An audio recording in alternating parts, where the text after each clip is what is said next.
시간 우리 하나님 말씀 같이 봉독하는 시간 갖도록 하겠습니다. 창세기 4장 1절부터 15절까지입니다. 다 같이 일어나겠습니다. 교독하겠습니다.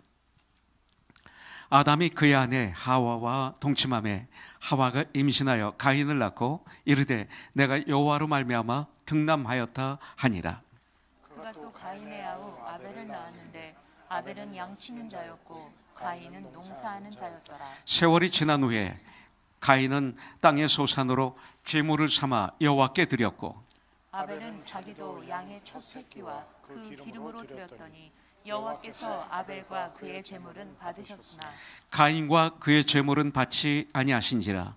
가인이 몹시 분하여 안색이 변하니 여호와께서 가인에게 이르시되 내가 분하여 함은 어찌 됨이며 안색이 변함은 어찌 됨이냐. 네가 선을 행하면 어찌 낯을 들지 못하겠느냐. 선을 행하지 아니하면 죄가 문에 엎드려 있느니라. 죄가 너를 원하나 너는 죄를 다스릴지니라. 가인이 그의 아우 아벨에게 말하고 그들이 둘에 있을 때에 가인이 그의 아우 아벨을 쳐 죽이니라. 여호와께서 가인에게 이르시되 네 아우 아벨이 어디 있느냐. 그가 이르되 내가 알지 못하나이다. 내가 내 아우를 지키는 자니이까. 이르시되 내가 무엇을 하였느냐. 내 아우의 핏소리가 땅에서부터 내게 호소하느니라. 땅이 그 입을 벌려 내 손에서부터 내 아우의 피를 받았은즉 즉 내가 땅에서 저주를 받으리니 내가 밭을 갈아도 땅이 다시는 그 효력을 내게 주지 아니할 것이요 너는 땅에서 피하며 유리하는 자가 되리라. 가인이 여호와께 아뢰되 내 죄벌이 지기가 너무 무거우니이다. 주께서 오늘 이 지면에서 나를 쫓아내시온즉 내가 주의 낯을 배웁지 못하리니 내가 땅에서 피하며 유리하는 자가 될지라. 물은 나를 만나는 자마다 나를 같이 죽이게 봉독하죠. 하나이다. 여호와께서 그에게 이르시되 그렇지 아니하다. 가인을 죽이는 자는 벌을 7배나 받으리라 하시고 가인에게 표를 주사 그를 만나는 모든 사람에게서 죽임을 면하게 하시니라. 아멘. 자리에 앉아주시기 바라겠습니다. 같이 기도하겠습니다. 주님 감사합니다. 오늘 저희들 주님이 부활하신 이날 주님 전에 함께 모여 신령과 진정으로 주님을 예배에 올려드립니다. 오늘 우리가 올려드리는 이 예배가 가인 같은 예배가 아닌 아벨 같은 예배가 되게 하여 주시옵소서. 그래서 주님 홀로 영광 받아 주시고 나갈 때는 세상을 위해서 나갈 때는 성령 충만하여 세상에 나가 세상을 이기고 그 다음 주일 함께 모여 승리의 예배를 드릴 수 있는 축복이 이 한 주간도 있게 하여 주시옵소서. 아버지 하나님, 아픈 우리 사랑하는 형제 자매들이 있습니다. 주님, 피 묻은 주님의 능력의 손으로 저들을 안수하여 주셔서 건강하게 해주셔서 건강한 몸으로 주님을 섬기며 세상을 섬기는 멋있는 권속손이 되게 하여 주시옵소서. 아버지 하나님, 이 시간 저희들 이 자리에 모인 하나님의 사람들 한 분도 거저가지 않게 하여 주시고 다 은혜를 뜨겁게 체험하고 승리의 첫 발을 세상을 향해서 나가는 우리가 되게 하여 주시옵소서. 주님의 말씀을 저희들이 받습니다. 아멘으로 받게 해주시고 이 말씀이 생명이 되어서 능력이 되어서 아버지 하나님 한 주간을 출발하는 저희들이 되게 하여 주시옵소서. 예수님의 이름으로 감사히 기도드립니다. 아멘. 아멘. 지난주에 우리는 저녁 기도고 낮이 됨에 이 제목을 가지고 하나님 말씀을 같이 받았습니다. 근데 지난주 우리가 말씀을 받으면서 이런 얘기를 했습니다. 내가 누구인지를 모르면, 내가 어떤 존재인가를 모르면 우리는 하나님을 올바로 섬길 수 없다고 말씀드렸습니다. 하나님을 올바로 섬기기 위해서는 내가 누구인지를 정확하게 알아야 됩니다. 그렇기 때문에 저와 여러분들은 아주 중요한 것이 있는데 내가 누구인가입니다. 내가 누구인가, 그리고 나는 어디서부터 왔는가, 어디에서 왔는가, 이걸 알아야 됩니다. 그리고 나는 어디를 향해서 가고 있는가, 그리고 나는 이 땅에 살고 있는데 무엇 때문에 살고 있는가, 이것이 너무나 중요한 질문입니다. 이것을 망각하고 산다면 참 안개 같은 삶, 연기 같은 삶을 살다가 떠나게 되는 거죠. 그런데 이 창세기는 바로 내가 어디서부터 왔는가? 내가 누구인가? 하나님은 누구신가? 이것을 알려주는 말씀이 창세기입니다. 창세기 1장 1절에 보면 태초에 하나님이 천지를 창조하시니라 이렇게 시작합니다. 성경을 읽으면 첫 장 첫 절에서 하나님은 창조자이시다, 창조주이시다라고 성경은 시작하고 있습니다. 근데 이것은 설명이 아닙니다. 선포입니다. 나는 누구이다, 선포입니다. 그리고 동시에 우리의 고백이며 이것이 바로 우리의 찬양입니다. 여기에 근거해서 주님을 찬양하는 것, 예배드리는 것입니다. 창세기 1장 1절의 말씀을 우리가 믿을 수만 있다면, 하나님이 천지를 창조하시니라, 이 말씀을 믿을 수만 있다면 성경 66권의 모든 말씀을 자연히 믿게 되어 있습니다. 태초에 하나님이 천지를 창조하시니라, 할렐루야. 이걸 믿으면 그렇습니다. 그런데 오늘 창세기 4장에서 아주 중요한 말씀을 또 우리에게 주십니다. 예배입니다. 사실은 제목을 카인 아벨이라고 했지만 사실은 예배, 제사에 대해서 우리가 공부를 하게 될 것입니다. 하나님은 왜 가인의 제사를 받지 아니하셨을까, 이겁니다. 왜 가인의 제사를 디나이 하셨을까요? 창세기 4장은 인류 최초의 그 살인에 대해서 말씀하고 있습니다. 가인이 자기 하나밖에 없는 친동생 아벨을 들판에서 쳐 죽인 것입니다. 그런데 이 가인이 동생을 왜 죽였는가, 이거예요. 그 원인은 바로 제사에 있었습니다. 예배에 있었습니다. 두 형제가 예배를 드렸는데, 제사를 드렸는데, 하나님께서 동생 아벨의 제사는 기쁘게 받으셨지만 형인 가인의 제사는 받지 않으신 거예요. 거절하신 거예요.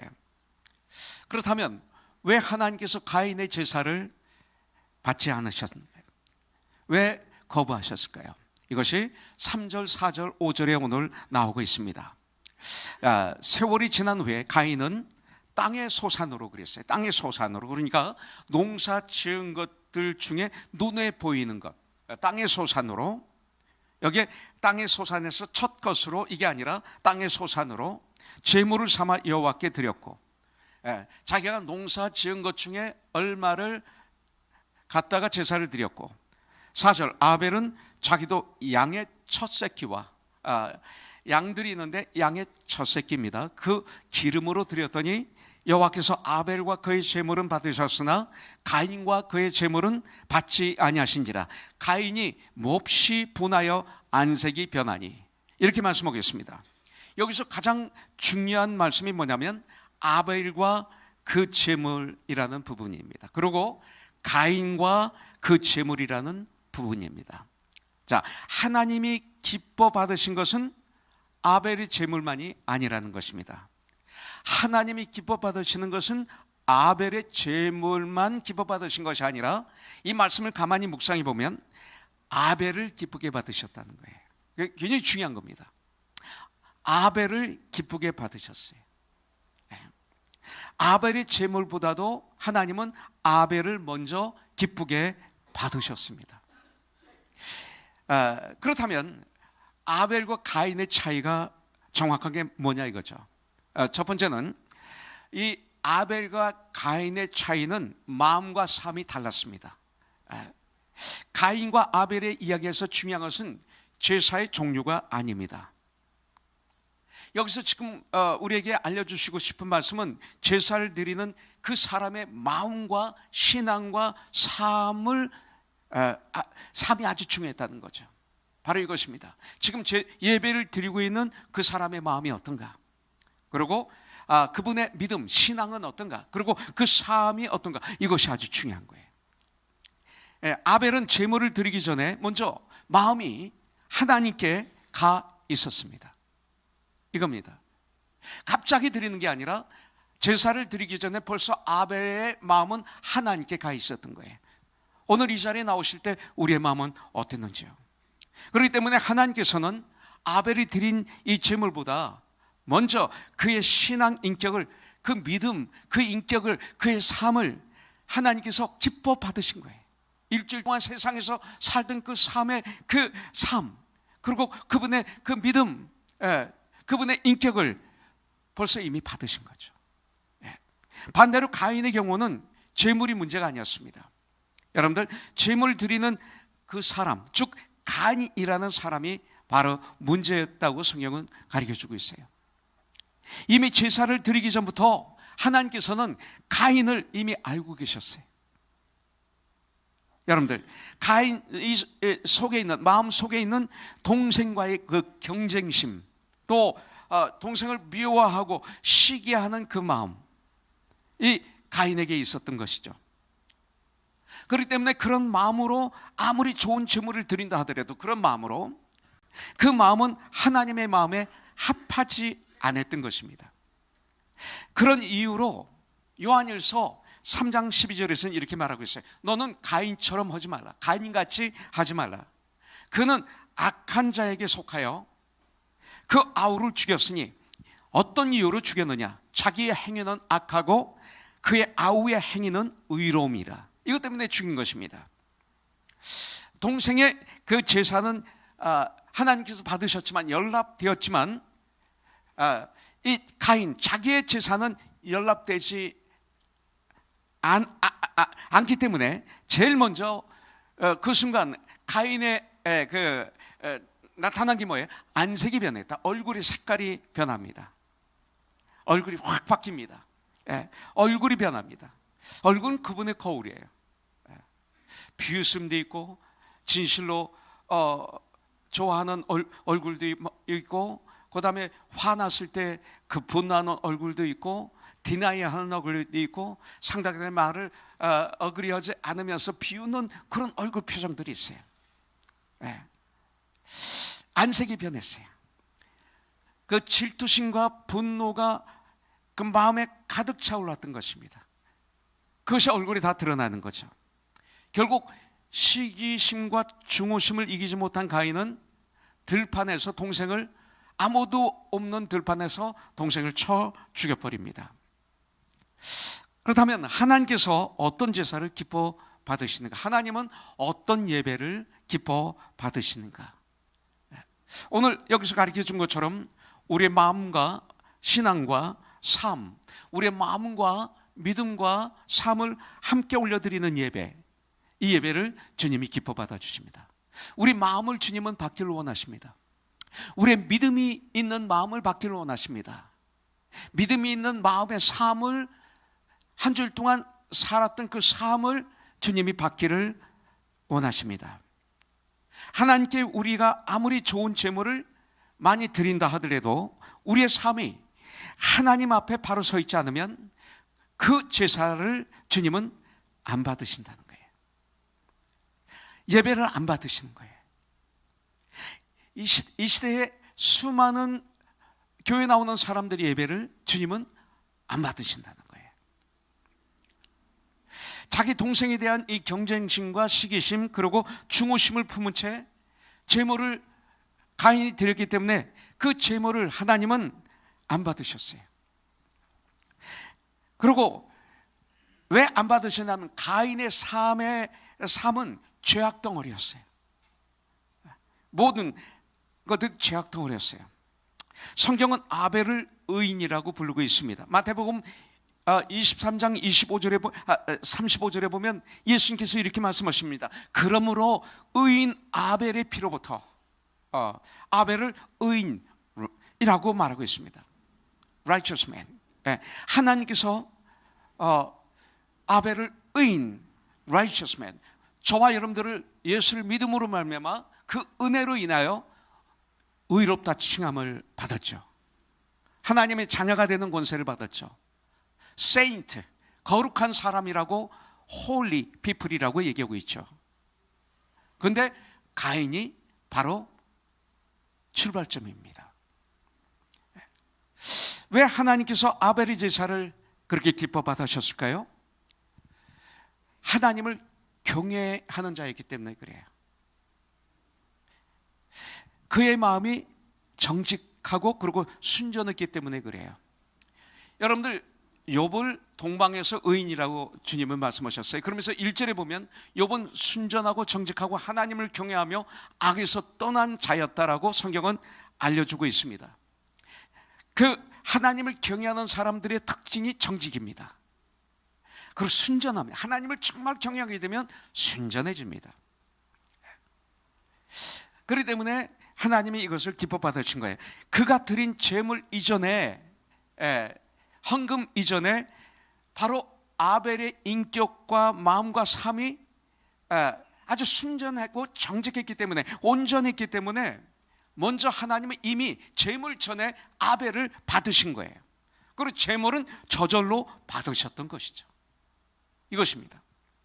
우리입니다. 그래서 호사에서 6장 6절에 보면 나는 인애를 원하고 제사를 원하지 아니하며, 그랬어요. 제사를 원하지 않으시는 것이 아니라 이것은 강조입니다. 인애가 있는 제사를 난 원한다 이거예요. 예. 그러니까 mercy가 없는 제사는 나는 원치 않는다 이 소리입니다. 그리고 번제보다 하나님을 아는 것을 원한다. 그러니까 번제를, 제사를 드려야지만 그 전에 내가 하나님을 아는 것을 원한다. 하나님을 알고 번제를 드려야지. 하나님을 모르고 번제를 드리기 때문에 나는 너를 받지 않겠다 이 소리죠. 예배를 드릴 때 예배를 알고 드려야죠. 그죠? 예. 이것입니다. 자, 시편 51편 17절에 보니까 하나님께서 구하시는 제사는 상한 심령이라 그랬어요. 하나님이여 상하고 통회하는 마음을 주께서 멸시하지 아니하시리라. 이런 마음으로 주님께 올려드려야 돼요. 하나님을 떠난 예배는 하나님이 이미 받지 않으십니다. 내 마음에 하나님이 떠나 있어요. 하나님이 안 계세요. 그러면 이미 그 예배는 받지 않으십니다. 오늘 우리가 드리는 예배가 하나님께서 기뻐 받으시는 예배가 되기를 원한다면 우리가 드리는 예물보다 먼저 우리들의 마음과 우리들의 삶이 하나님 앞에 연락되어야 됩니다. 예배를 드리면서 이렇게 되어야 됩니다. 이것이 바로 신령과 진정으로 드리는 예배라고 성경은 우리에게 가르쳐주고 있죠. 요한복음 4장 23절부터 24절에 보면 하나님께 드리는 예배는 truth and spirit, 신령과 진정으로 올려드리는 예배 된다고 말씀했는데 바로 이거예요. 4장 3절에 보니까 창세기, 세월이 지난 후에 가인은 땅의 소산으로 제물을 삼아 여호와께 드렸고 이렇게 말하고 있습니다. 자, 아벨은 하나님이 기뻐하실 만한 첫 소산의 가장 귀한 제물, 첫 양, 가장 귀한 제물을 예배를 하나님께 드렸습니다.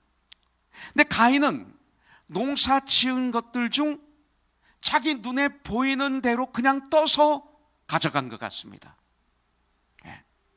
자기 생각대로 제물을 드린 것입니다.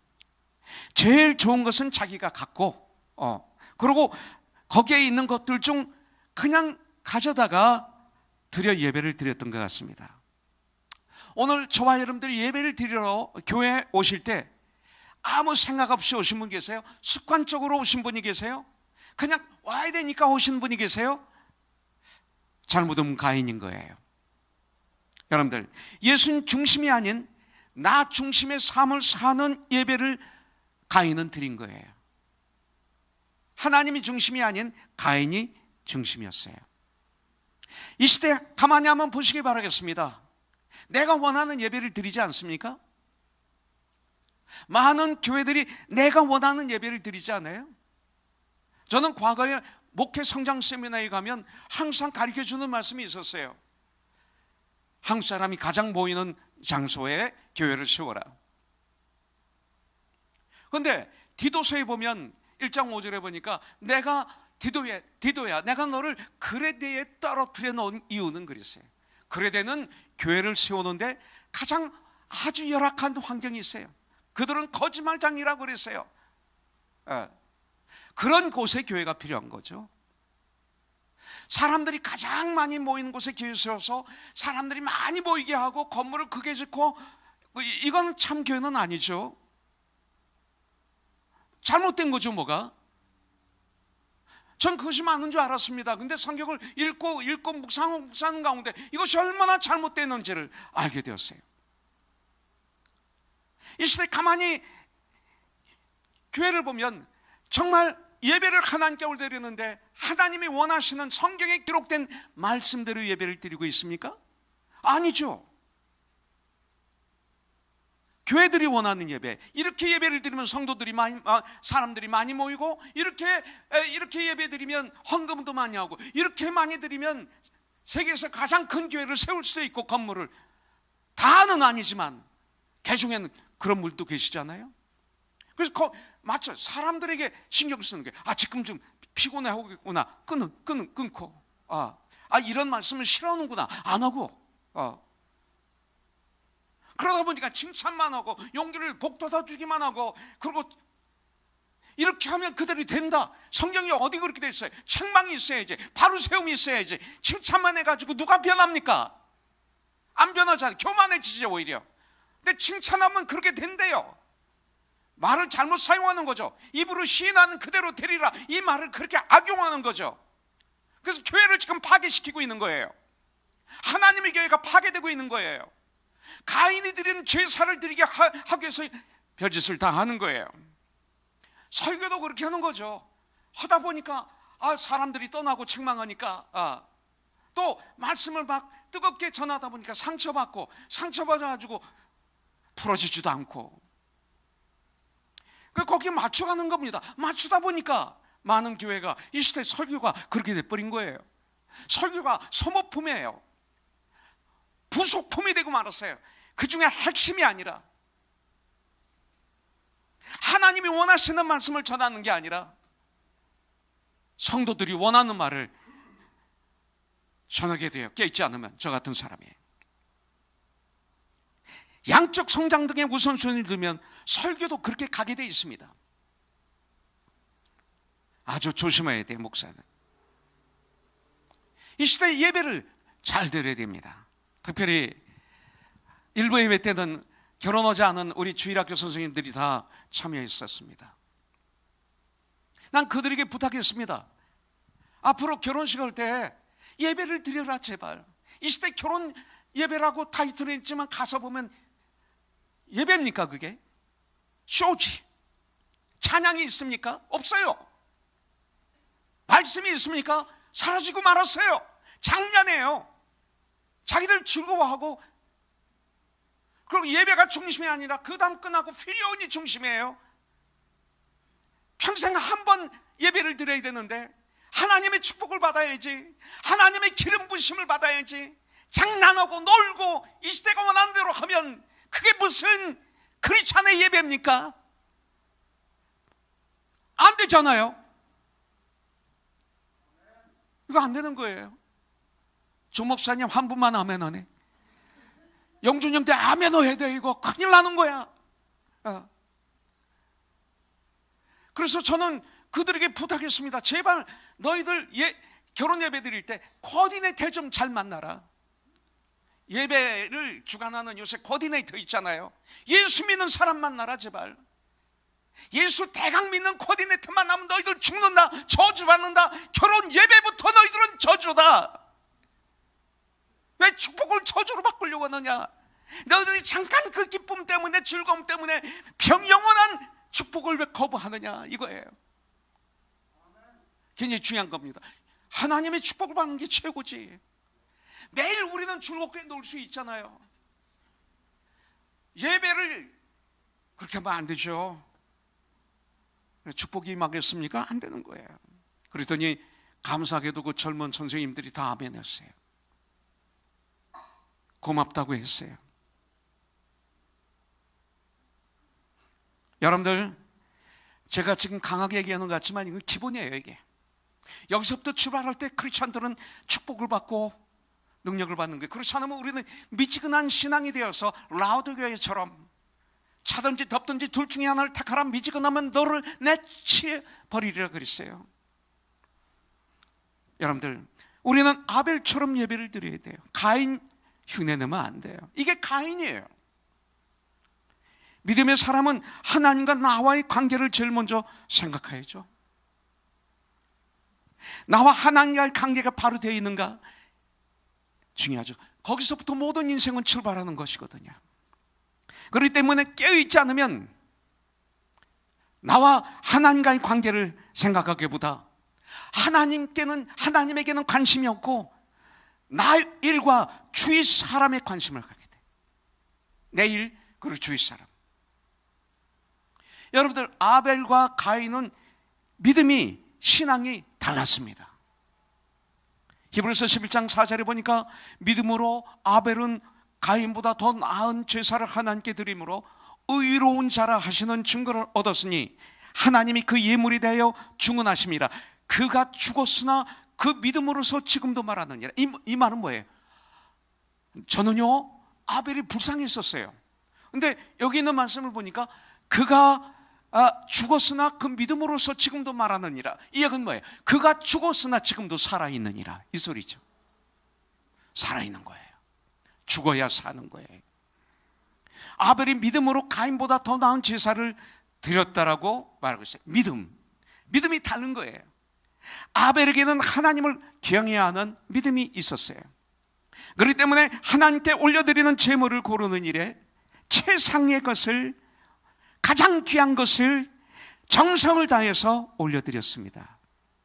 흠없고 점없는 그런 디펙트가 없는 그런 귀한 것을 골라서 올려드렸습니다. 이것을 양의 첫 새끼라고 얘기하는 거예요. 양의 첫 새끼를 선택했습니다. 양 안에서도 가장 좋은 것 중에 좋은 것, 기름을 성별해서 드렸습니다.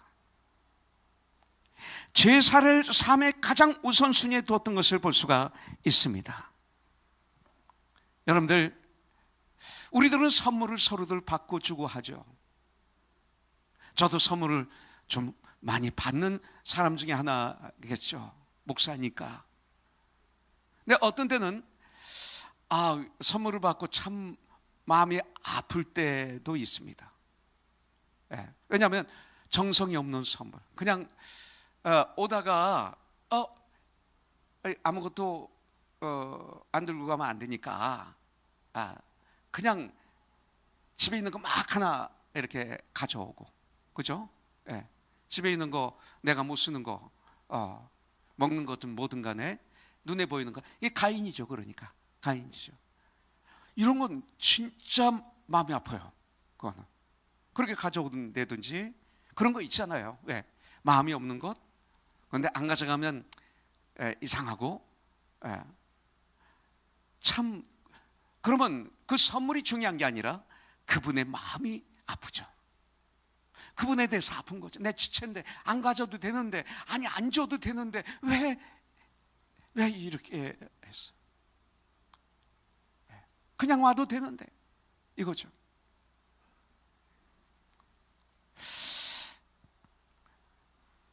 며칠 전에 임예근 장로님이 오셨습니다. 한국에서 혼자 오셨어요. 그래서 어제 그저께인가요? 금요일 날 점심을 간단한 점심을 같이 했습니다. 그랬더니 거기서 이런 얘기를 하는 거예요. 목사님, 너무 이번에 죄송합니다 그러는 거예요. 그래서 왜요? 제가 이 단팥빵을 못 가져와서 정말 미안합니다 그러는 거예요. 제가 단팥을 굉장히 좋아하거든요, 빵을. 근데 한국 갔을 때 그 워커힐에 제과점이 있는데, 이 제과점이 SK에서 운영하는 건데요, 이 단팥빵이 오가닉으로 진짜 맛있어요. 이걸 하나를 사주셨는데, 여기에 제가 그냥 꿈속에 나타나고 그러는 거예요, 이 단팥빵에. 진짜 이게 미국에 왔는데 이게 먹고 싶어가지고요. 제가 너무 좋아하니까 그랬는데 이 임영환 장로님 그 소식을 듣고, 어떻게 들었는지 모르지만 듣고 오시는 날, 그러니까 미리 2, 3일 전에 사는 게 아니라 상하니까 오시는 날 워커힐에 가셔서 그 단팥빵을 사서 또 12시간에 잘 보온하기 위해서, 요새 그 가방 같은 게 잘 나왔더라고요. 이걸 보온하는 거 거기다 집어넣어 가지고 들고 비행기를 타신 거예요. 이분의 특징은 비행기를 탈 때 드는 걸 아주 싫어하는 분이에요. 하여튼 조그만 것도 손에 드는 거는 절대 안 드는 분이에요. 근데 이분이 이만한 박수를 그것도 유치한 거죠. 그러니까 아주 유치하게 보이는 거 제가 보니까 이걸 들고 비행기를 타고 그리고 그걸 안고 오신 모양이에요. 제가 보기에는 무슨 유골을 안고 오는 것처럼 안고 오셔서 이걸 비행장에서 내렸는데 집에 갔다 오면 또 이게 늦을 것 같아서 공항에서 우리 집에 들려서 이걸 저한테 주고 가시는데 정말 기분이 이상하더라고요. 이게 단팥빵 해봐야 얼마 되겠어요. 사실 돈 그렇게 들어간 거 아니거든요. 그런데 그 정성, 내가 좋아한다고 그러니까 그렇게 사오셨어요. 오실 때마다 이걸 사오셨어요. 근데 이번엔 못 사오신 거예요. 이걸 살 수 있는 환경이 안 되었고 갈 수도 없었고 이런 상황이라 오셔서 너무 미안하다고 그러세요. 그래서 저 이거 단팥빵 있으면 못 먹어요. 철엄마한테 금지당했어요. 저 당이 올라가가지고 약을 먹다 보니까 당이 올라가서 이거 먹으면 저 안 된대 그랬더니 그래도 맛있는 거 먹어야죠. 그러는 거예요. 그러면서 계속 정말 미안하다고 요 다음에 자기가 좀 이번엔 정성이 부족했다고 그 얘기를 듣는데 참 마음이 포근했습니다. 참 포근했어요. 내가 좋아하는 걸 알고 그렇게 사오셨어요. 이번 못 사왔다고 안타까워하는 걸 봤어요. 그리고 일부 예배를 끝나고 사무실을 들어갔는데 우리 관식 형제가 저를 찾아왔어요. 그러더니 목사님, 이 세상에서 가장 귀한 선물을 제가 지금 드리려고 합니다. 그러는 거예요. 그래서 속으로 네가 무슨 그렇게 이 세상에서 가장 중요한 선물을 나한테 줄 수 있어? 하는 마음으로 이렇게 죄를 진 거죠. 믿지를 못하는. 쳐다봤어요. 그랬더니 뭐라고 그러냐면 은서가 닭을 키웠어요. 그러는 거예요. 닭 2마리를 키웠대. 근데 이번에 첫 번째 알을 낳았대. 그 알을 은서가 키운 닭에서 알을 낳는데 알을 제가 반숙을 해가지고 가져왔습니다. 요리사니까 나 같으면 그냥 가져오죠. 그래서 가져오는데 이걸 저한테 주는 거예요. 이걸 이렇게. 그래서 제가 이렇게 열어봤죠. 열어봤더니 첫 번 달걀 이쁘죠? 이걸 가져왔어요. 관식 형제가. 이게 은서의 마음이야, 관식 형제의 마음이야, 지연 자매의 마음이야. 은서가 우리 가족이 지혜롭다. 우리 가족의 마음이래요. 이걸 가져왔어요. 이게 이뻐서 어떻게 제가 먹어요? 근데 목사라고 이걸 가져온 거예요, 저한테. 제가 어렸을 때는 돈이 많이 없고 제가 시골에서 교회 다닐 때는 다 농사 질 때거든요. 농사철이 되면 첫 번 보리, 첫 번 쌀, 첫 번 닭, 첫 번 밀 이런 것들을 농사진 우리 권사님, 집사님, 장로님들이 갖다가 목사님들이면 그걸 가지고 음식을 해서 드시면서 사셨어요. 어렸을 때 생각이 나는 거예요. 이걸 제가 어떻게 먹겠어요? 막 감격이 오는 거예요. 아무것도 아닌 작은 거지만 그리고 너무 이뻐요 이게. 제가 잘 보관할게. 어느 날 없어질 거야. 그러나 근데 관식 형제는 어떤 이런 마음을 갖게 됐어요. 그런 마음이 없는 줄 알았는데 이날부터 있었어요. 말 참 잘해. 그러면서 오늘 1부 예배 끝나고 2부 예배 중간에 우리 같이 웃고 즐거워하는 시간을 가졌습니다. 근데 하필 가인의 제사와 아벨의 제사에 대해서 얘기할 때 그것도 모르고 가져올 줄 누가 알았습니까? 내일이 지연자매 생일인데 좋은 선물이 되었습니다. 기쁨의 선물, 남에게 기쁨을 주는 생일 선물, 이걸 허락해 주셨어요. 가인의 제사는 그렇지 않았습니다. 땅에서 나는 이 소산물을 아무렇게나 바친 거죠. 또한 아벨에 바친 양의 첫 새끼는 이렇게 해석해야 됩니다.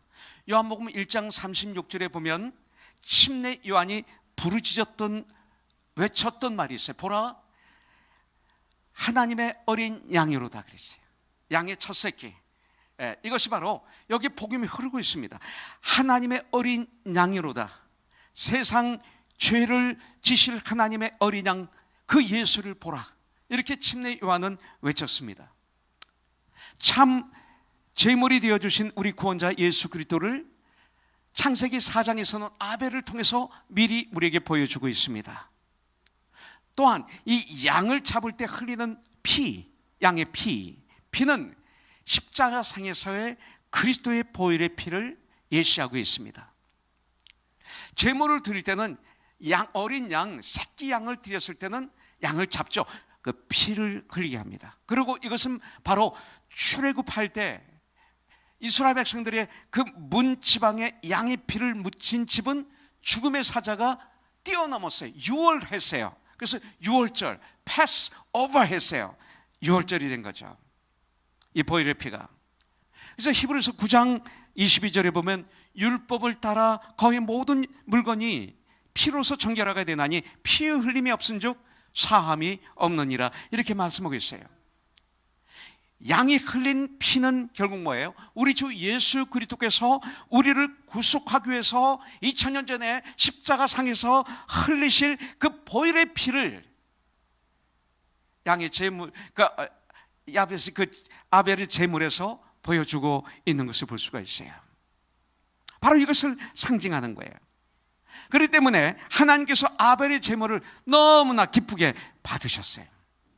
여러분들, 하나님께서 왜 아벨의 제물을 기뻐 받으셨어요?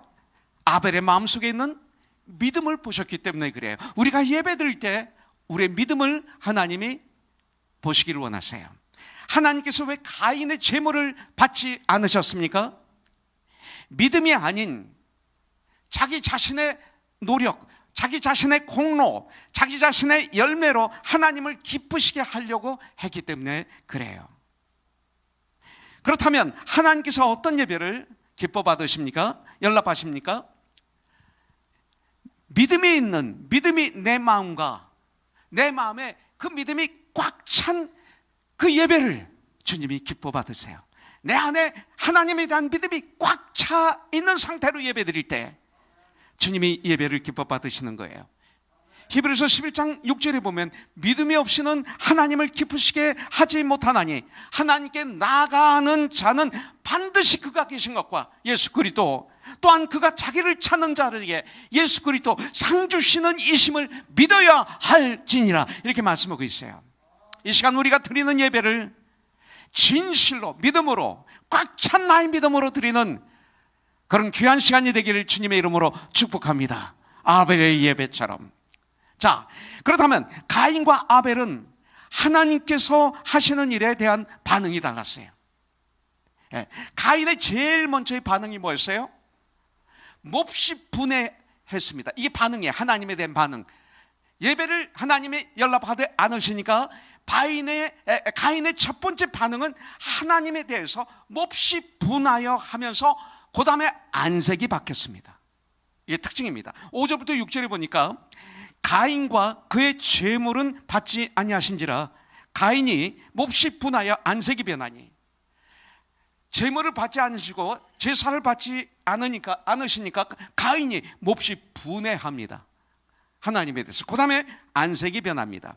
여호와께서 가인에게 이르시되 너희가 분하여 함은 어찌 됨이며 안색이 변함은 어찌 됨이냐 그랬어요. 바로 가인의 제사, 가인의 삶은 나 중심의 삶이었습니다. 그리고 내가 하나님이었습니다. 여러분들, 가인은 예배를 통해서도 하나님이 아닌 자기에게 만족이 있어야 됐어요. 하나님이 만족하시는 예배를 드려야 되거든요. 희생이죠. 그러니까 예배는 우리에게는 희생이 되는 거예요. 그런데 가인은 그 제사가 자기에게 만족이 있어야 됐어요. 자기가 만족해야 됐어요. 예배를 통해서. 가인은 왜 자기 제사가 연락되지 않았는지를 발견하고 그 다음에 참된 회개를 해야 됐어요. 이게 축복이었어요. 그런데 가인은 오히려 하나님께 분노를 토해냅니다. 하나님을 원망했다, 이 소리입니다. 뿐만 아니라 친동생인 아벨에 대해서 시기 질투로 가득 차 있었습니다. 그 결과 그 가인의 마음 깊은 곳에서 아벨을 죽이고 싶어 하는 마음을 품게 된 것입니다. 여러분들, 성경을 그래서 에베소서 4장 26절에 보면 분을 내어도 죄를 짓지 말며, 우리가 분을 내어도 죄를 짓지 말며 또 해가 지도록 분을 품지 말라. 아주 귀한 거예요. 자, 가인은 분을 품고 이 분을 품었다는 얘기는 독약을 품었다는 얘기예요. 간단히 얘기해서 독을 품었다는 것입니다. 그 결과 결국 하나밖에 없는 동생을 쳐 죽인 것입니다. 그래서 분을 품는 것의 열매가 살인입니다. 우리는 아벨을 죽이지 않았지만 주의 형제자매들의 관계를 죽이고, 때때로 우리는 이 분노가 부부의 관계를 죽이고, 이 분노가 주님의 은혜와 평강으로 살아가는 사람들을 죽이고, 이런 일이 가능한 거죠. 아벨을 죽이는 것이죠. 분이 이렇게 무섭습니다. 우리는 분을 낼 수 있습니다. 그러나 죄를 짓지 않도록 말씀과 기도로 우리는 무장해야 됩니다. 우리는 분을 내되 죄를 짓지 않고, 그리고 마음속에 저녁 때까지 가지고 가지 않도록 우리는 전쟁을 해야 됩니다. 이것이 우리의 축복이죠. 분노에 대해서 가르쳐주고 있습니다. 가인의 분노를 통해서 이 분노의 열매가 뭐가 될 것인지. 정말 이 분노는 깨어있지 않으면 부부 사이를 갈라놓습니다. 심하면 가정을 파괴시켜버립니다. 아니, 아름답다고요? 가정이? 예수 안에서 다 파괴된 거죠. 분노는 사탄이 이용하는 아주 무서운 툴입니다. 분노는 때때로 신앙을 무너뜨립니다. 분노는 때때로 교회까지도 무너뜨리고 교회를 떠나게 만듭니다. 성도들이 분노했을 때 교회가 무너지잖아요. 결국 하나님을 떠나게도 하는 게 분노입니다. 이 분노, 화를 내는 것 때문에 인생을 망친 분을 많이 봤습니다. 화를 내는 것 때문에 비난을 받고 친구를 잃어버리고 좋은 기회를 놓치는 경우를 저는 너무나 많이 봤습니다. 그래서 성경은 분내기를 더디하라 그랬어요. 분을 내어도 죄를 짓지 말라, 성경은 우리에게 가르쳐주고 있습니다. 여러분들, 하나님께서 만약 우리가 저지른 죄나 허물을 보시고 그때마다 분을 내셨다면 우리가 과연 오늘을 살 수 있을까요? 오늘을 살 수 있었을까요? 아니잖아요. 결국 가인은 아벨을 어떻게 했어요? 이 분노를 가슴에 품고 있다 보니까 결국 아벨을 쳐 죽였습니다. 7절에 보면 내가 선을 행하면 어찌 낯을 들지 못하겠느냐? 선을 행하지 아니하면 죄가 문에 엎드려 있느니라. 죄가 너를 원하나 너는 죄를 다스릴지니라. 주님이 명령하셨어요. 그거는 가능하기 때문에 명령하는 거예요. 우리가 못할 때는 주님이 도와주시기 때문에 명령하는 거예요. 하나님께서 안색이 바뀐 하나님께 분노를 내고 하나님 앞에 안색이 변한 가인에게 귀한 말씀을 주시는 것입니다. 옳지 못한 일을 했기 때문에 죄가 가인의 마음속에 들어왔음을 지적해 주시는 것입니다. 그러면서 죄를 다스리라 그랬어요. 죄를 정복하라 명령하셨습니다. 회개를 통해서 다스리라. 그러나 8절에 보니까 가인이 그의 아우 아벨에게 말하고 그랬어요. 그들이 들에 있을 때 이게 무슨 말인가 했더니 영어로 보니까 빠진 단어가 있어요. Let's go out to the field 그랬어요. 자, 가인이 아벨에게 들판으로 나가자 말하고 이 소리예요. 그들이 들에 있을 때 가인이 그의 아우 아벨을 쳐 죽이니라. 들판으로 왜 나갔어요? 아무도 보지 않는 곳. 그래서 거기서 쳐 죽인 것입니다. 그래서 인류 최초의 살인자이고 친형제의 살해범이 되고 말았습니다. 여러분들, 내 마음속에 있는 분노가 이렇게 무섭다는 걸 우리에게 가르쳐주고 있습니다. 오늘 내 안에 있는 분노가 있다면 하나님께 기도하십시오. 그래서 분노를 기도로 몰아내기를 주님의 이름으로 축복합니다. 이것을 성경은 죄를 다스리라 이렇게 말씀하고 있어요. 여러분들, 그렇기 때문에 예수님은 마태복음 15장 19절에 보니까 마음에서 나오는 것은 그랬어요. 입으로 들어가는 건 더러운 것이 없는데 이 마음에서 나오는 것은 악한 생각과 살인과 간음과 음란과 도적질과 거짓 증언과 비방이니 이렇게 말하고 있어요. 20절에 보니까 이런 것들이 사람을 더럽힌다 그랬어요. 악한 생각이 더럽히고, 살인이 더럽히고, 간음이 더럽히고, 음란이 더럽히고, 도적질이 더럽히고, 거짓 증언이 더럽히고, 비방이 더럽힌다, 나를. 자, 그 다음 죽인 다음에 가인은 자신의 책임을 거부했습니다. 책임을 지지 않았습니다. 이것이 죄인의 특성입니다. 가인이 동생을 죽인 다음 그의 태도를 우리가 보겠습니다. 9절에 보니까 여호와께서 가인에게 이르시되 네 아우 아벨은 어디에 있느냐? 그가 이르되 내가 알지 못하나이다. 내가 내 아우를 지키는 자입니까? 아주 뻔뻔스러운 모습입니다. 너무나 하나님을 무시하는 그런 모습입니다. 거짓말합니다. 하나님께 대항하고 있습니다. 내가 내 동생을 지키는 자입니까? 나는 모릅니다. 이렇게 얘기합니다. 그런 가인에게 하나님은 증거를 대시며 책망하십니다. 아, 그래 하고 끝나지 않습니다. 나는 그런 경우가 많은데 하나님은 증거를 대십니다. 그리고 책망하십니다. 사랑하시기 때문에. 10절에 보니까 이르시되 내가 무엇을 하였느냐? 내 아우의 핏소리가 땅에서부터 내게 호소하느니라. 그러시면서 하나님께서 가인에게 죄에 대한 징벌을 주시는데 11절 12절에 보니까 땅이 그 입을 벌려 내 손에서부터 내 아우의 피를 받았은즉 내가 땅에서 저주를 받을 것이다. 첫째, 내가 땅에서 저주를 받을 것이다. 두 번째 12절, 내가 밭을 갈아도 땅이 다시는 그 효력을 내게 주지 아니할 것이다. 아무리 사업을 해도 아무리 열심히 해도 안 될 것이다.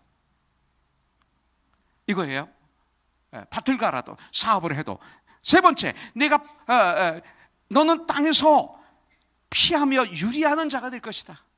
도망 다니는 거예요. 두려워하는 거예요, 세상을. 그러면서 방랑하는 삶을 살게 될 것이다. 세 가지. 하나님은 이 말씀이 뭐예요? 그냥 저주 선포입니까? 아니에요. 부르시는 말씀이에요.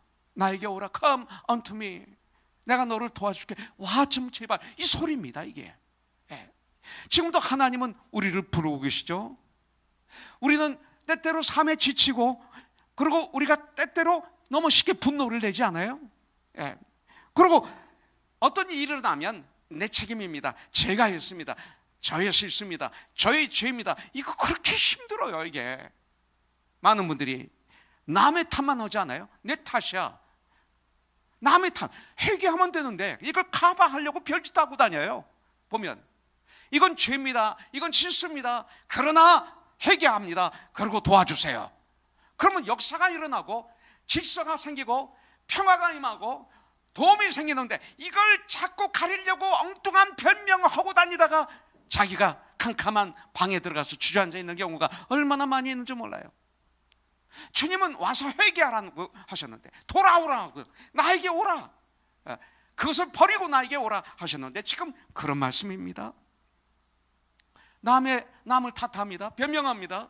포장합니다. 이렇게 사는 우리를 향해서 바로 오늘 마치 가인에게 물으셨던 것처럼 내가 왜 화를 내느냐? 너 왜 지금 그러고 있느냐? 왜 이렇게 변명하고 있느냐? 왜 책임을 전가시키고 있느냐? 왜 책임을 지지 않느냐? 왜 회개하지 않느냐? 돌아와, 이 소리입니다. 지금 내가 무엇을 하였느냐 이거예요. 너 무엇을 했냐? 그게 그럴 일이냐? 그건 잘못, 그건 죄다. 근데 이렇게 변명하고 커버하고 가리고 그러고 있느냐? 너 그럼 죽어, 나한테 와, 이 소리예요. 하나님은 가인에게 그러셨듯이 우리에게 회개의 기회를 주시는 것입니다. 하나님은 지금도 예수님의 이름으로 회개만 하면, 거기서 주님께 돌아오기만 하면, 그리고 시인하면 용서하십니다. 회복이 됩니다. 이거 하지 않으면 회복이 안 됩니다. 예수님의 이름으로 구하면 주님은 지금도 응답하십니다.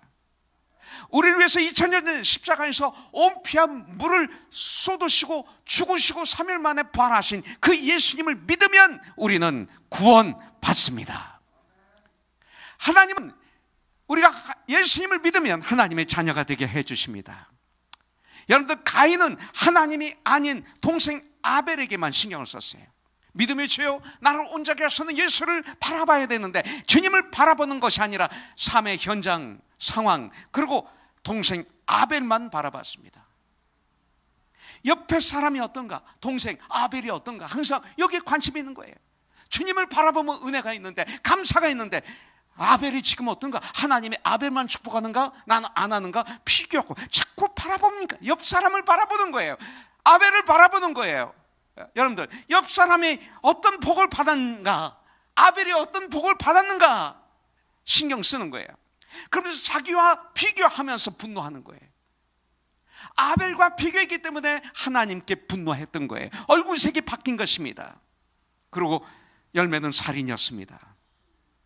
하나님은 가인에게 물으십니다. 6절에 보니까 내가 왜 화를 내느냐, 이 소리예요. 내 얼굴색이 왜 이렇게 안색이 변하느냐, 너 왜 그러냐. Why? 7절에 보니까 내가 좋은 마음을 품고 있다면 어찌 얼굴을 들지 못하느냐, 이 소리죠. 8절에 보니까 내 아벨은 어디 있느냐. 10절에 보니까 내가 무엇을 하였느냐. 하나님께서는 이렇게 반복적으로 우리에게 물으시면서 가인에게 회개기를 주셨습니다. 가인에게 물으시면서 회개기를 주셨습니다. 그러나 가인은 화만 내고 안색이 변하기만 했지 자신의 잘못을 깨닫지 못하고 회개하지도 못했습니다. 우리가 가인처럼 될 수 있어요. 그러나 감사할 것은 13절 15절이죠. 이때서 가인을 인정합니다. 13절 14절에 보니까 가인이 여호와께 아뢰되 내 죄벌이 자기가 너무 내 죄벌이 지기가 너무 무거우니이다. 나 이거 너무 힘듭니다. 주께서 오늘 이 지면에서 나를 쫓아내시온즉 내가 주의 낯을 배웁지 못하리니 내가 땅에서 피하며 유리하는 자, 방랑하는 자가 될지라. 무릇 나를 만나는 자마다 나를 죽일 것입니다. 죽이겠나이다. 이렇게 말하고 있습니다. 이제 죄를 시인하는 거예요. 이렇게 죄를 시인하니까 나의 하나님은 놀라운 은혜를 그런 가인에게 부어주십니다. 하나님은 두려움에 떠는 가인에게 그럼에도 불구하고 은혜와 자비를 베풀어 주셨습니다. 15절에 보니까 여호와께서 그에게 이르시되 그렇지 아니하다 가인을 죽이는 자는 벌을 7배나 받으리라 하시고 가인에게 표를 주사 그를 만나는 모든 사람에게서 죽임을 면하게 하시니라 그랬어요. 긍휼과 은혜가 풍성하신 하나님의 모습, 사랑의 하나님, 은혜의 하나님, 긍휼의 하나님, 자비의 하나님, 은혜의 하나님, 여기서도 볼 수가 있어요. 가인이 시인만 해도 이렇게 기뻐하시며 보호하시고 인도해 주시는데, 여러분들 구원받은 우리들 참된 회개를 우리 주님이 너무나 기뻐하실 거예요. 우리들의 참된 회개를 주님은 기다리고 계십니다. 축복을 주시기 위해서, 회복시켜 주기 위해서. 이거 하지 않으면 회개가 회복이 안 되는 거죠. 그리고 받아주십니다. 회개하면. 그리고 회개하면, 주님께 오기만 하면, 시인하기만 하면 회복시켜 주십니다. 그리고 보호해 주시고 인도해 주시는 나의 하나님이십니다. 그분이 나의 예수님이세요. 그렇다면 이제 마무리합니다. 나는 가인인가? 나는 아벨인가? 가인 같은 사람들이 있습니다. 하나님을 무시하고 나의 공로와 행위를 높이고 자랑하고 드러내기만을 좋아하는 사람들, 가인이죠. 경쟁과 시기와 분노의 마음으로 가득 찬 사람들, 가인이죠. 이런 분들은 하나님이 안 받으십니다. 아벨 같은 사람들이 있습니다. 이들은 믿음으로 하나님 앞에 나갑니다. 나 같은 죄인 살리신 주 은혜 놀라워. 난 죄인입니다. 그러나 용서받은 죄인입니다. 나는 하나님의 자녀가 되었습니다. 은혜로 구원받았습니다. 죄 용서 받았습니다. 그래서 나는 주님이 부활하신 이날, 안식일이 아니라 이제는 안식 후 첫날 주님이 부활하신 그날 우리들 모여서 우리 주 예수 그리스도를 찬양하고 감사하는 거죠. 이 땅에 오신 예수님을 감사하고 나를 위해서 대신 고난 받으신 예수님께 감사하고 십자가에서 물과 피를 쏟음으로 나를 용서해 주기 위해서, 하나님과 나 사이를 회복시켜 주기 위해서, 화형금을 없애 주시기 위해서, 지성소와 성소의 회장을 제거시키기 위해서 죽어주신 그 예수님을 감사하고, 3일 만에 죽음을 이기시고 부활하신 그 예수님을 감사하고 찬양하고 예배드리는 날이 바로 오늘이죠. 여러분들, 이것이 바로 아벨입니다. 아벨은 마음과 삶 전체를 향기로운 제물로 드리고 싶어 합니다. 이것이 바로 아벨과 같은 사람들의 특성입니다. 내 마음을 하나님께 드리는 거예요. 내 삶을 드리는 거예요. 나의 전체를 드리는 거예요. 향기로운 제물로 드리는 거예요. 이것을 소원하는 사람들, 여러분들, 이런 사람들이 드리는 예배 하나님은 기뻐 받으십니다. 오늘 이 시간 각자 자기를 들여다보십시오. 나는 아벨인가 가엘인가? 이것은 우리의 결단에 달려있다고 저는 믿습니다. 만일 내가 아벨의 삶을 살고 있다면, 그런 믿음을 가지고 있다면, 이것이 바로 하나님을 찬양하는 삶입니다. 이런 그리스도인의 삶을 살면서, 그런 삶으로 주님이 부활하신 이날 함께 모여 예배를 드린다면, 바로 이 예배는 참 예배가 될 것이고, 살아있는 예배가 될, 생명이 있는 예배가, 능력이 있는 예배가 되는 것입니다. 이뿐 아니라 우리의 삶의 현장에서, 어떤 상황 속에서도 그럼에도 불구하고 우리 주 예수 그리스도의 영광을 찬송하는 저와 여러분들이 되길 주님의 이름으로 축복합니다. 여러분들, 때때로 사람들이 나를 떠납니다. 참 28년 동안 목회하는 가운데 수많은 사람들이 떠났습니다. 주님 품에 안기신 분도 있습니다. 그런데 가만히 되돌아보니까 떠나지 않는 것들이 제 주위에 더 많습니다. 하나님은 그렇게 축복을 주셨어요. 바람 절대 안 떠나더라고. 공기, 여러분들, 산, 강, 들판, 바다, 아름다운 파르스버디스 해안도로. 전 파르스버디스 해안도로를 너무 좋아합니다. 외국에서 돌아와서 파르스버디스 해안도로를 드라이브 하다 보면 그냥 제 아내와 제가 툭 하는 말이 있어요. 여기가 제일 아름답네. 그런 곳에 우리가 살고 있어요. 안 떠나요. 있어요. 근데 엔조이를 못해요. 감사를 못해요.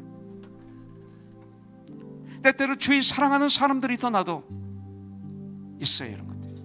그런데 성경은 뭐라고 말씀하고 있어요? 마태복음 28장 20절에 보니까 볼지어다 내가 세상 끝날까지 너와 항상 함께 있으리라. 우리 주 예수 그리스도께서 구원자 되신, 나의 주 되신, 하늘과 땅의 권세를 가지신 나의 주 예수 그리스도께서 세상 끝날까지 내가 너와 함께 있으리라 말씀하고 있어요. 예수님은 항상 저와 여러분들과 함께 하십니다. 함께 하시면서 뭐 하세요? 그냥 함께 하신다로 끝나면 안 됩니다. 함께 하시면서 무엇을 해주시길 원하는가? 우리를 인도해 주십니다. 우리를 보호해 주십니다. 내가 주님에 붙어 있다면, 믿음이 있다면 나를 도와주십니다. 나에게 가르쳐 주십니다. 성령님을 통해서 나와 함께 하시는 예수님 앞에 서는 날, 주님은 우리에게 이런 삶을 우리에게 웰던 하실 겁니다. 참 잘했다, 착하고 충성된 종아, 네가 적은 일에 충성했구나. 오늘 내가 너에게 많은 걸 맡기리라. 너는 주인의 즐거움에 참여하리라. 이렇게 칭찬 듣는 우리가 되어야 될 줄 믿습니다. 갈라디아서 1장 10절에서 말합니다. 내가 사람들에게 좋게 하랴 하나님께 좋게 하랴. 내가 지금까지 사람들에게 기쁨을 구했다면 나는 하나님의 종이 아니니라. 여러분들, 하나님으로부터 기쁨을 구했다면, 하나님을 좋게 하는 삶을 살면 사람들에게도 좋게 하는 삶을 살게 되어 있습니다. 이것이 진리입니다. 아벨입니다. 저와 여러분들이 그런 하나님의 사람들이 되길 주님의 이름으로 축복합니다. 할렐루야. 한번 속으로 하든 입으로 소리내든 아멘은 크리스찬만 할 수 있는 축복의 언어입니다.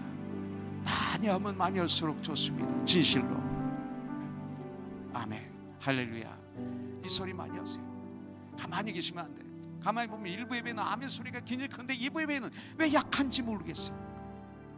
믿음은 다인 똑같은데 아멘을 안 해. 입으로 시인을 안 해. 신 없어요. 그런 데는. 그럼 내 것이 되는 거예요. 세상에게 뺏기지 마세요. 문채 권사님도 세게 아멘 하세요. 할렐루야. 네. 할렐루야. 축복 받으시길 바라겠습니다. 감사합니다. 주님 감사합니다. 오늘 저희들 가인과 아벨을 통해서 참 예배, 참 제사에 대해서 배우게 해주셔서 감사합니다. 아벨처럼 하나님 마음에 합한, 하나님이 기뻐하시는 사람, 그리고 예배를 드리는 내가 되게 하여 주시옵소서. 예수님의 이름으로 기도합니다. 아멘. 우리 주님을 찬양하죠. 따스한 성령님 마음으로 보기를 원합니다. 우리 같이 내 몸을 감싸며 주어지는 참 평안함, 만족함을 누리게 하여 주시옵소서. 고백하는 찬양 올려드리십시오.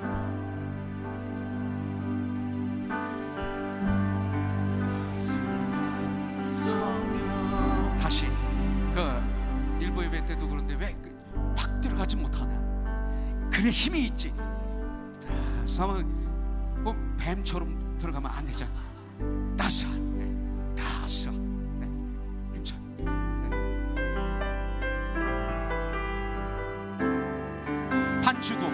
반주도 좀 다시, 다섯, 다시 한번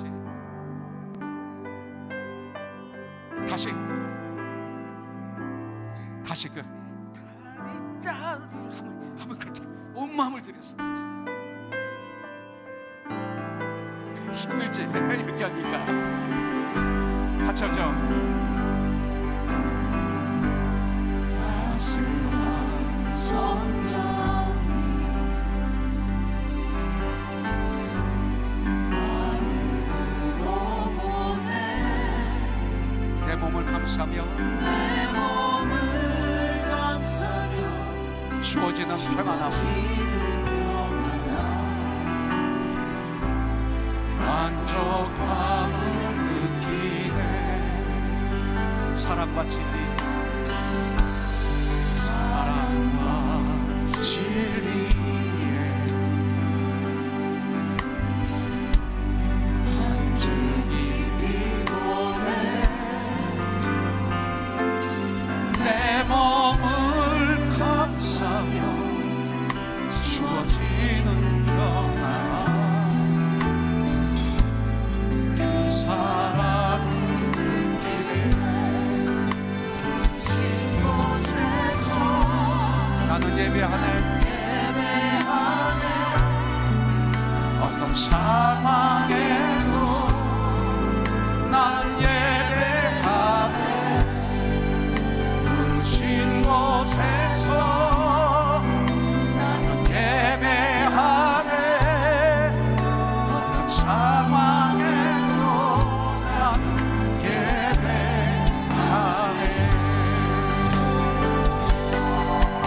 내가 걸어갈 예배이 되고 살아갈 때 삶이 되는 그곳에서 예배하네. 내가 걸어갈 때 힘이 되고 살아갈 때 삶이 되는 그곳에서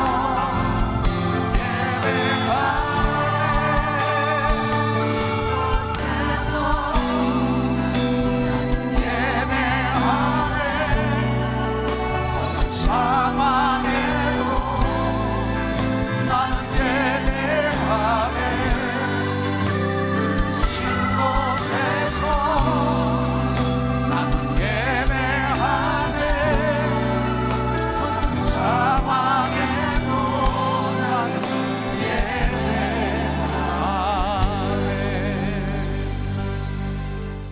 이제는 우리 주 예수 그리스도의 이름 은혜와 우리 하나님 아버지의 그 크신 사랑과 우리 성령님의 교통하심이 신령과 진정으로 예배를 드리고 아벨과 같은 예배를 주님께 올려드리고 이제 아벨과 같은 삶을 살기 위해서 세상을 향해서 나가는 우리 코너스톤 하나님의 사랑하는 자녀들 위해 이 한 주간도 항상 함께하여 주시고 보호해 주시고 인도하시고 도와주시고 지켜주시옵기를 다시 한번 주님께 간절히 간구하며 예수님의 이름으로 축복하며 기도드립니다. 아멘. 살아계신 주 나의 참된 소망 걱정 의심 전혀 없네 오 나의 주님 날 용서하사 영원한 생명길로 인도하셨네 Because He lives I can face tomorrow Because He lives all fear is gone Because I know He holds the future And life is worth the living Just because He lives 할렐루야 모든 영혼 주만 불러드립니다 주님을 찬양합니다